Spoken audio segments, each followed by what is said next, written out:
Afternoon. कल हमने 2.4 का मैंने आपको फर्स्ट और सेकंड क्वेश्चन कराया था। आज हम थर्ड क्वेश्चन करेंगे। Find the value of k if x-1 is a factor of px। x-1 is a factor, इस वक्त प्रूव नहीं करना है। पिछले क्वेश्चनों में आपको प्रूव करना होता था कि ये फैक्टर है या नहीं। इस वक्त कह रहा है it is a factor of px, then find the value of k। मैं इसमें से आपको क्वेश्चन नंबर थर्ड का सेकंड पार्ट दिखा रहा हूँ। सेकंड पार्ट है px is equal to x square plus kx plus √2। px ये है, आपको प्रूव करना है x-1 प्रूव नहीं करना है। आपको पता है x-1 इसका फैक्टर है, तो कि इस k का वैल्यू फाइंड आउट करना है। पहले मैं देखूंगा यहाँ पे a क्या होगा। मैंने पुट किया, जिससे डिवाइड करना है वो पुट किया 0 के बराबर, एज पर प्रोसीजर पीछे से ही करते आए हैं। a is equal 1। वैसे भी x माइनस a, तो a 1 हुआ ना, तो इस तरह से अगर आप वहां पे पता नहीं चले, आप ऐसे करके a का वैल्यू निकाल सकते हो। ये खुद ही क्वेश्चन कह रहा है कि x-1 इसका फैक्टर है, x-1 is a factor of px, then p of a should be equal to 0। So clearly, since it is given that x-a is a vector of px, therefore p of 1 is 0। यहाँ पे prove नहीं करना है, यहाँ पे है 0। So जब 0 है तो 1 इसमें देते हैं, 2 into 1 square plus k into 1 plus √2। k लिखना है क्योंकि आपको x के बदले 1 लिखते जाना है। ये लिखा, that's equal to 0। तो फिर k का वैल्यू आया माइनस टाइम्स दिस। इसके जो 3 पार्ट है, तीनों एक जैसे, कोई थोड़ा सा भी बदलाव नहीं है इसमें। तो आपको इसके 4 पार्ट, चारों पार्ट खुद करोगे। I hope you can do it. फिर फैक्टराइज चौथा क्वेश्चन है। फैक्टराइज मैं अभी बताता हूं, इसके लिए आपको क्वेश्चन नंबर 4 है फैक्टराइज। फैक्टराइज हो गया। पहले मैं बता दूं फैक्टर का क्या मतलब होता है। कोई भी नंबर, जैसे 25 है, आप लिखोगे इसको 5 into 5, प्रोडक्ट के रूप में लिखना। समथिंग इंटू समथिंग के रूप में लिखने को फैक्टराइज कहते हैं। आपके पास है 14, 42 है, आप लिखोगे ये हो गया 2 into 7 into 3, ये 42। तो ये फैक्टराइज, अगर आप फैक्टराइज 42 आप ऐसे लिखोगे। प्रोडक्ट में लिखने को फैक्टर, तो ये इनके फैक्टर्स हैं। 3 फैक्टर है, 7 फैक्टर है, 2 फैक्टर है। ऐसा करने को फैक्टराइज कहते हैं। मल्टीप्लाइज समथिंग इंटू समथिंग के रूप में। आपको ये जो पॉलिनोमियल है, इसको ऐसे लिखना है, समथिंग इंटू समथिंग के रूप में। जब क्वाड्रेटिक पॉलिनोमियल हो तो तब देखो, सबसे पहले देखना है इनके बीच में, तीनों के बीच में कॉमन तो नहीं है, कोई नहीं है। जब कॉमन नहीं है तो मैं थोड़ा सा ये नीचे लिखता हूं, रिफ्लेक्शन के कारण आपको दिक्कत होती होगी। क्या है ये? 12x square minus 7x plus 1। मैं एक टेक्निक बताता हूं, आप स्प्लिटिंग द मिडिल टर्म से कैसे फैक्टराइज करोगे। आप प्लीज इसको ध्यान से देखोगे। मैं फर्स्ट स्टेप, 5 स्टेप में बताऊंगा। 5 स्टेप, ये इसके समेत, अंगूठे के समेत 5 स्टेप। पहला स्टेप है 12 और इसको मल्टीप्लाई करो। 12 मल्टीप्लाई 1 दैट्स इक्वल टू 12। पहला स्टेप।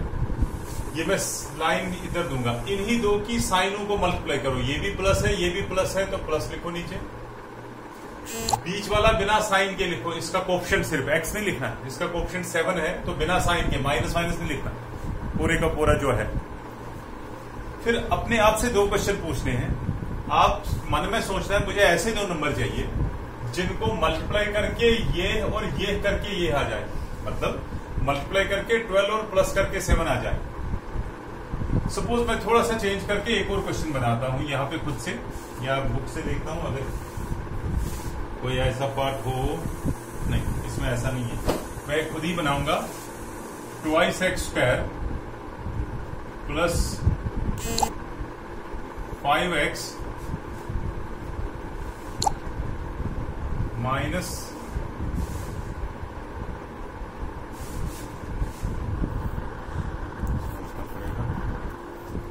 दूसरी एग्जांपल मैंने खुद से बनाई। 2x square plus x minus 6 है। बिल्कुल इसी की तरह मैं 4, इसमें भी वही 5 स्टेप्स देखूंगा। जैसे यहां तक पहले पहुंचाऊंगा, इन दो को मल्टीप्लाई करो तो 6 into 2 हो गया 12। इन्हीं दोनों की साइनों को मल्टीप्लाई करो। इसकी प्लस है साइन, इसकी माइनस है, तो माइनस आएगी साइन। और बीच वाला बिना साइन के लिखना है। बीच वाला का कोफिशिएंट सिर्फ, यहाँ पे इसका कोफिशिएंट 1 है, तो बिना साइन के 1 लिखना है, प्लस माइनस नहीं लिखना है इसको। जब आप ये लिखोगे, अपने आप से 2 क्वेश्चन पूछने हैं। जैसे यहाँ पे आपको ऐसे नंबर 2 बताने जिनको मल्टीप्लाई करके 12 और प्लस करके 7 आ जाए। यहाँ पे आपको ऐसे 2 नंबर बताने जिनको मल्टीप्लाई करके 12 और सब्ट्रैक्ट करके 1 आ जाए। यहां पे मैं बोलूंगा 4 मल्टीप्लाई 3 होता है 12, 4 प्लस 3 होता है 7, तो बराबर आ गया मल्टीप्लाई करके 12 और प्लस करके 7। यहां पे भी यही दो लिखूंगा, 4 मल्टीप्लाई 3 हो गया 12, तो मल्टीप्लाई करके 12, लेकिन सब्ट्रैक्ट करके 1, ये लो सब्ट्रैक्ट करके 1 आ जाए। ऐसे आपको 5 स्टेप लिखने पड़ेंगे साइड में। जरूरी नहीं है आपके स्कूल में या बाकी टीचर जो पढ़ाएंगे आपको तो वो भी ऐसे ही बोलेंगे लिखने के लिए, ये जरूरी तो नहीं है, उनका अपना तरीका होता है। पर अगर आप ऐसे करोगे आई एम श्योर कि आप गलती कभी नहीं करोगे। अब देखो यहां पे इस 7 के बदले लास्ट वाली लाइन लिखनी, मैं लिखूंगा this is equal to 12x square minus 7 नहीं लिखूंगा, वो ब्रैकेट में लिखूंगा 4 प्लस 3 आ गया 7, फिर इस x की बारी और प्लस 1। यहां पे भी ऐसे ही लिखूंगा this is equal to 2x square ऐसी प्लस इस 1, ये 1x है ना, 1 के बदले में ये लिखूंगा 4 माइनस 3, लास्ट वाली लाइन लिखनी। ये x तो है ही, 1x वही तो x हुआ माइनस 6। अब क्या करता हूं, ये ब्रैकेट खोल देता हूं, 12x square minus 4 into x हो गया 4x minus into plus minus, ध्यान रहे अक्सर ये बच्चे प्लस लिखते हैं, यहां पे माइनस इंटू प्लस माइनस होगा 3x प्लस 1। यहां पे भी ऐसे ही करूंगा 2x square plus 4x plus into minus minus 3x minus 6। इन दोनों में कॉमन निकालता हूं, this is equal to, implies नहीं आएगा, this is equal to 4x common आएगा दोनों में, ध्यान से देखना 4x, यहाँ पे 4 3 जार माइनस 1, और इन दोनों में कोई भी कॉमन नहीं है तो माइनस के समेत 1 कॉमन निकालो, जब नहीं है तो 1।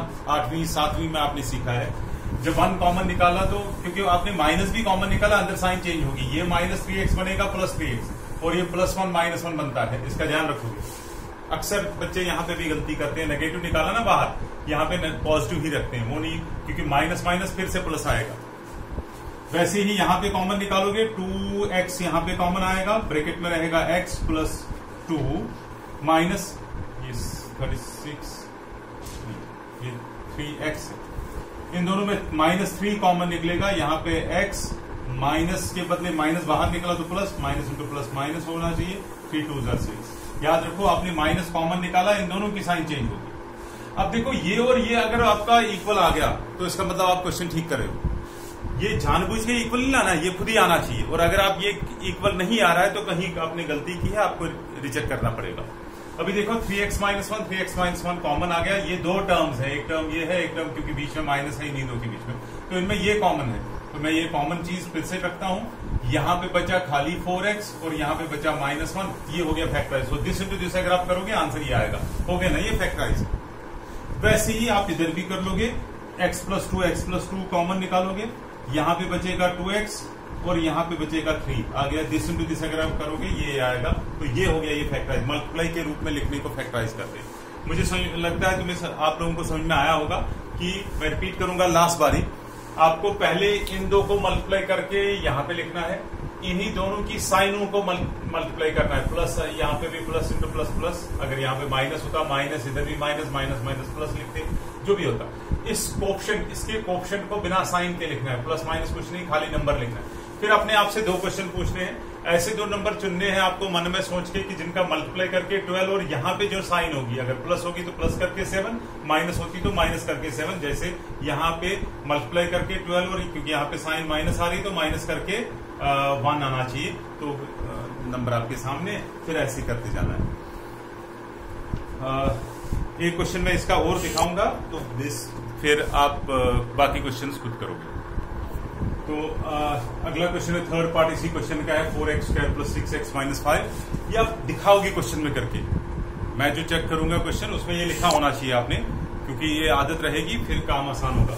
इन दो को मल्टीप्लाई करोगे 6 6 36, इन्हीं दोनों की साइनों को मल्टीप्लाई करोगे, वो आएगा माइनस माइनस, और बीच वाला बिना साइन के 5। अपने आप से 2 क्वेश्चन पूछने हैं, 2 नंबर ऐसे चुनने हैं दिमाग में, 36 आना चाहिए, हालांकि 9 4 36, 6 6 36, 18 2 36 होता है, लेकिन सब्ट्रैक्ट करके 5 वही 2 नंबर, तो 9 और 4 ही ठीक है, क्योंकि सब्ट्रैक्ट करके 5 आएगा। बस अब इस 5 के बदले आपको 9 माइनस 4 लिखना है, फिर इस ब्रैकेट को खोलना है, फिर आपको जब ब्रैकेट खोला तो इन दोनों में कॉमन निकालना है, 3x आएगा, इन दोनों में -2 कॉमन आएगा, तो साइन अंदर चेंज होगी। अब ये और ये सेम आ गया, ये और ये सेम आ गया, आपने क्वेश्चन सही किया। अगर ये सेम नहीं आया तो आपने कहीं पे गलती की है, इसका ध्यान रखोगे, फिर से नए स्टार्ट से ही चेक करना पड़ेगा। फिर इन दोनों टर्म्स में, इस टर्म में इस पूरी टर्म एक है और ये दूसरी है, इन दोनों में 2x + 3 कॉमन, वो लिखा, यहाँ पे बचा 3x और -2। ये फैक्टराइज हुआ, इन दो का ये दो फैक्टर हुए इसके, इन दोनों के मल्टीप्लाई अगर करोगे खुद ही आप चेक भी कर सकते हो, आंसर वही आएगा। सो यहां तक आपका क्वेश्चन नंबर 4 के चारों पार्ट तक, फिर 5 कल के लिए। Thank you, hopefully you will understand this, और आप जल्दी जल्दी मुझे ये काम खत्म करके वापस भेजोगे। Thanks a lot.